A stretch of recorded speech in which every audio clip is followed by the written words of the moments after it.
तो 13 नवंबर को शेख हसीना के समर्थकों ने सड़कों पर जाम लगा दिया। इतने सारे आरोप इनके ऊपर लगाए, मानवता के खिलाफ, लीथल फोर्स इस्तेमाल, टॉर्चर, एक्स्ट्रा जुडिशियल किलिंग, तमाम प्रकार के इनके ऊपर आरोप लगाकर इनके साथ में उनके साथियों को भी आरोपी बनाकर डाल दिया गया। इसी के चलते बांग्लादेशी आवामी लीग, जो कि पार्टी है शेख हसीना की, उसके द्वारा कल यानी 13 नवंबर को बांग्लादेश की राजधानी ढाका में एक बंद बुलाया गया। इस बंद के लिए इन्होंने प्रॉपर तरीके से लोगों को बताया कि हम ये बंद क्यों बुला रहे हैं। बंद हुआ और बंद में लोगों का समर्थन हुआ, लोग प्रॉपर तरीके से घरों में रहे। ये जो शांति दिख रही है तस्वीरों में, ये समझ में आती है। शेख हसीना ने इसी बीच में आरटी को, जो कि रशिया का न्यूज़ चैनल है, उसको एक इंटरव्यू दिया और उन्होंने अपनी तरफ से ये बात कही कि फ्री और फेयर प्रकार का इलेक्शन अगर नहीं करा सकता बांग्लादेश, तो अल्टीमेटली मोहम्मद यूनुस आकर के भी क्या कर लिए। फ्री फेयर तो तभी है जब सबको पार्टिसिपेट करने का मौका दिया जाए। ऐसा कैसे संभव है कि आप हमें इलेक्शन में ही ना उतरने दें और इलेक्शन की घोषणा कर दें। मोहम्मद यूनुस ने अपने द्वारा फरवरी 2026 डिसाइड करके बता दी है कि तब बांग्लादेश में चुनाव होगा। बांग्लादेश में चुनाव की तारीखों का जैसे ही ऐलान हुआ, शेख हसीना समर्थक सड़कों पर आ गए कि भाई हमें भी पार्टिसिपेट करने का मौका दो। और बांग्लादेश के अंदर जिस तरह से ये काम हो रहे हैं, उनसे देखकर लग रहा है कि पहले शेख हसीना को हमेशा के लिए बैन करो, इस तरह से कि शेख हसीना वापस ना आ पाए, और फिर चुनाव कराओ। बोले अगर ऐसा होगा तो हम प्रतिरोध करेंगे। लेकिन हुआ ये कि शेख हसीना के समर्थक सड़कों पर थे, तो जो मोहम्मद यूनुस ने जिन जमात के लोगों को, जो कट्टरपंथियों को बैन से बाहर किया था, वो लोग भी सड़क पर उतर आए और उन्होंने शेख हसीना के बुलाए हुए बैन में, मतलब शेख हसीना की पार्टी द्वारा बुलाए बैन में खूब सारा उपद्रव मचाया। तो लोग ये समझ ही नहीं पाए कि जो जमात है वो बवाल मचा रही है या अवामी लीग बवाल मचा रही है। और इस तरह से बांग्लादेश के अंदर खूब सारा डिसरप्शन क्रिएट किया गया।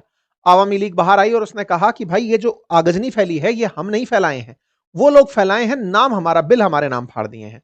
शेख हसीना ने अपनी तरफ से लोगों को यह बात समझाने के लिए कि अवामी लीग बांग्लादेश को क्यों जरूरी है, अपना इंटरव्यू पूरी दुनिया में प्रसारित करवाया। बाकायदा दुनिया के कई देशों में वो सुना गया, बांग्लादेशियों द्वारा प्रसारित किया गया, यूरोप के कई देशों में चलाया गया, ताकि उनकी बात भी लोगों तक पहुंचे।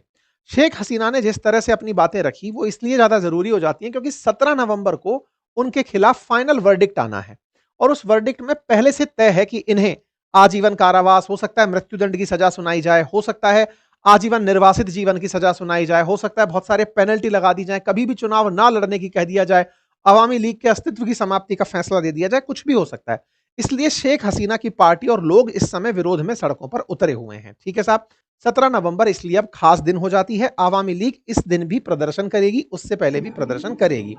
यहां पर शेख हसीना द्वारा दिया गया वो वीडियो इंटरव्यू जो कि लोगों के द्वारा ऑडियो में सुना जा रहा है हेग के अंदर। शेख हसीना का कहना है कि अगर आपको ट्रिब्यूनल चलाना है तो इंटरनेशनल ट्रिब्यूनल लेके चलो, वहां मेरे खिलाफ कोई केस करो, तब समझ में आएगा। अभी फिलहाल मेरे ऊपर जो आप लोग आरोप लगा रहे हो वो केवल फर्जी आरोप हैं।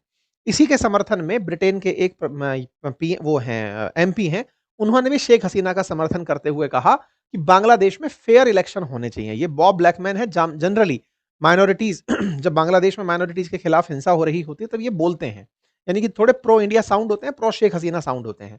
कुल मिलाकर के इनके द्वारा सारी बातें कही गई। अब यहां देखना होगा कि यूनुस ने जो आने वाले समय में फरवरी 2026 में इलेक्शन रखे हैं, उसमें इन्होंने एक दाव चल दिया है। क्या किया है, इन्होंने एक जुलाई चार्टर बनाया है।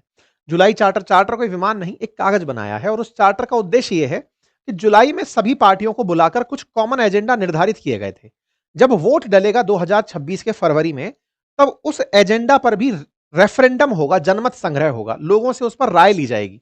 और उस रेफरेंडम के अंदर 4 बिंदु तय किए गए हैं कि इन मुद्दों पर जनता बताए कि भविष्य में चुनाव कैसे हो, सेना और न्यायपालिका की भूमिका क्या रहे, भ्रष्टाचार और मानवाधिकार से जुड़ी हुई नीतियां कैसी हों, और शेख हसीना पर प्रतिबंध लगे या ना लगे।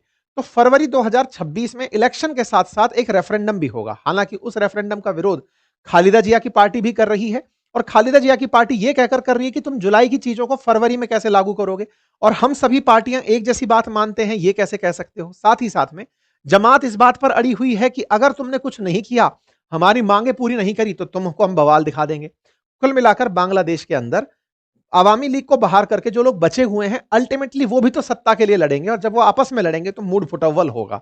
मोहम्मद यूनुस ये सब कैसे कर पाते हैं, ये बड़ा चैलेंज है। लेकिन भारत को चाहिए कि बांग्लादेश के मामले में अब खुद इंटरफेयर करने उतरे और अब फ्रंट पर बैठकर, फ्रंट सीट पर बैठ करके यहां पर सरकार से बातचीत करे कि ये सब नहीं चलेगा कि तुम भारत विरोधी हरकतें करते जाओ, खुद के यहां पर लोकतंत्र को खत्म कर दो, भारत के लिए अच्छा नहीं है ना। पाकिस्तान बांग्लादेश के अंदर अगर लोकतंत्र खत्म होता है तो ये भारत के लिए एक नुकसान का विषय होगा। बहुत सारे पोरस बॉर्डर्स आज भी हम इनके साथ साझा करते हैं, बड़ी संख्या में बांग्लादेशी हाट बाजार के थ्रू कनेक्टेड भारत के साथ रहते हैं, तो ये अपने आप में एक बड़ा विषय रहेगा। ये था अपडेट। अगर जानकारी पसंद आई हो तो साथियों से साझा करें।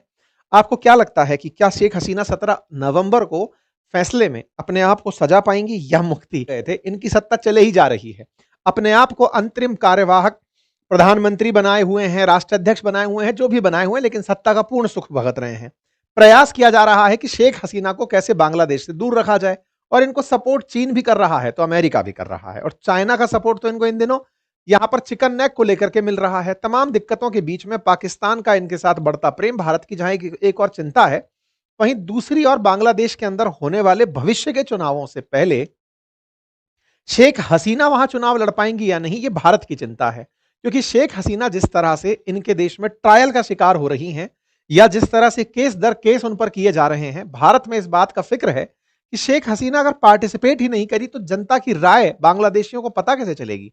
क्या बांग्लादेश के सभी लोग मोहम्मद यूनुस जैसा सोचते हैं, या फिर उन्हें भी शेख हसीना की जरूरत है? बस यही सोच करके समझिए कि आज जो हम चर्चा कर रहे हैं वो उस प्रोटेस्ट की है, जहां पर शेख हसीना समर्थकों ने पूरी तरह ढाका को लॉक कर दिया।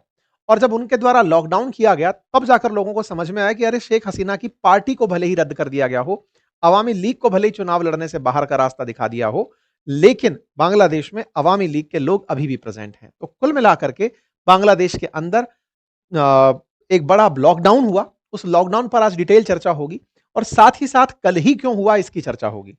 कल के साथ साथ 17 नवंबर किस तरह खास है, इस पर भी चर्चा होगी, क्योंकि अल्टीमेटली बांग्लादेश में चुनावों की घोषणा, और चुनावों की घोषणा से पहले 13 नवंबर, ये काफी ज्यादा खास मामला बनता है। तो आइए शुरुआत करते हैं शेख हसीना से। शेख हसीना को हटाने में ये जो छात्रों का आंदोलन था, ये तो अब सिंबॉलिक हो गया है। मोहम्मद यूनुस का आना सिंबॉलिक हो गया है। किन की मदद से आए थे वो सबको पता चल गया है। असल में शेख हसीना जब यहां से निकली, जब पिछले साल जब अगस्त 2024 में, तो उनके ऊपर बहुत सारे केसेस लाद दिए गए। केसेस में 23 केसेस शेख हसीना पर 21 अगस्त तक लाद दिए गए। अरेस्ट वारंट जारी कर दिया गया। साथ ही साथ पे उन पर कई तरह के क्रिमिनल चार्जेस लगा दिए गए। कहा गया कि आपने भारत की सरकार के साथ मिलकर देश के खिलाफ कॉन्स्पिरेसी की है, आपने मसैकर किया है। इंटरनेशनल क्राइम ट्रिब्यूनल नाम से एक ट्रिब्यूनल चलाया गया, जो कि बांग्लादेश का ही है, लेकिन इंटरनेशनल नाम दे दिया गया, और शेख हसीना के खिलाफ खूब सारी चीजें निकाल दी गई। पार्टी के खिलाफ इतना जबरदस्त गुस्सा कि 400 से अधिक आवामी लीग के लोगों को मार दिया गया। बांग्लादेश ने आरोप लगाया कि शेख हसीना $5 बिलियन से ज्यादा का भ्रष्टाचार करके निकली हैं।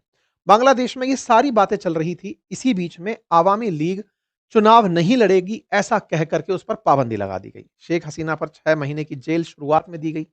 और तो और इनके द्वारा जो भी कार्य शेख हसीना की पार्टी के खिलाफ किए जा रहे थे, उसे यूनाइटेड नेशंस ने भी तारीफ में लिया कि बहुत बढ़िया कर रहे हो, क्योंकि शेख हसीना जिस तरह से लोगों को गायब करती थी, आप उनके खिलाफ एक्शन ले रहे हो। खैर, कोई बात नहीं।